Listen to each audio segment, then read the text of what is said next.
है जब हम दूसरे के उपकार की भावना भाते हैं तो ऑटोमेटिकली वह भी हमारे उपकार की भावना भाने लगता है। लॉ ऑफ अट्रैक्शन और कुछ नहीं है। हम जो सोचते हैं वही हम तक लौट करके आता है। Life is just like an echo sound. Echo क्या होता है? इको साउंड, इको साउंड होता है वो गूंज की प्रतिगूंज हमें सुनाई देती है। जो हम कह रहे हैं वही लौट करके हम तक आती है। तो जीवन कैसा है? बिल्कुल उस इको साउंड की भांति है। जो हम सोचते हैं वही वर्गणाएं हम तक लौट करके आती है।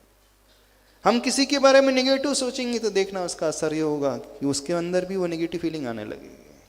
और हम किसी के लिए मंगल सोचने लगे, अच्छा सोचने लगे, तो उसका असर देखना उसका हृदय भी आपके प्रति मांगलिक भावना से भरने लगेगा।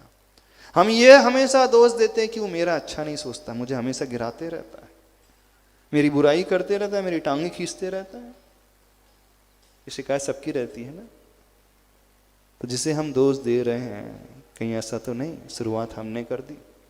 और होता यही है, शुरुआत हम करते हैं। आजमा करके देख लेना। पड़ोसी के बारे में बुरा सोचना शुरू करो, उसके अंदर भी वैसी फीलिंग आने लगेगी। क्यों आने लगेगी? सिंपल सा रूल है, जो हम बोते हैं वही लौट करके आता है, जो हम देते हैं वही हम तक आता है। गिव एंड टेक की जो नीति है, जो हमने दिया वही तो हम तक आएगा। जैसी भावना हमने भीतर पैदा की वही भावना हम तक लौट करके आती है। तो यदि हम ये चाहते हैं कि दुनिया हमारा अच्छा सोचे, हमारा मांगलिक सोचे, हमारे उत्थान के बारे में सोचे, खासकर हमारा शत्रु हमारे बारे में क्या सोचना चाहिए, उसके भाव बदल जाएं।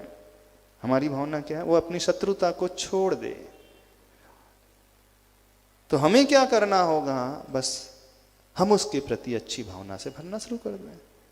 पर होता नहीं है। क्यों? व्यक्ति का ईगो आगे आड़े आ जाता है, वो सोचने ही नहीं देता। अच्छा नहीं सोचने देते मैं कैसे सोच सकता हूं उसके बारे में भला? नहीं, उसका तो और बुरा होना चाहिए, और गिरना चाहिए। वो गिरे अथवा ना हो, गिरे उसका बुरा हो अथवा ना हो, लेकिन हमारी भीतर ये सोच पहले पैदा हो गई तो हम तो गिर गए। ये नियम है, ये कर्म सिद्धांत है। समझ रहे हो कि नहीं?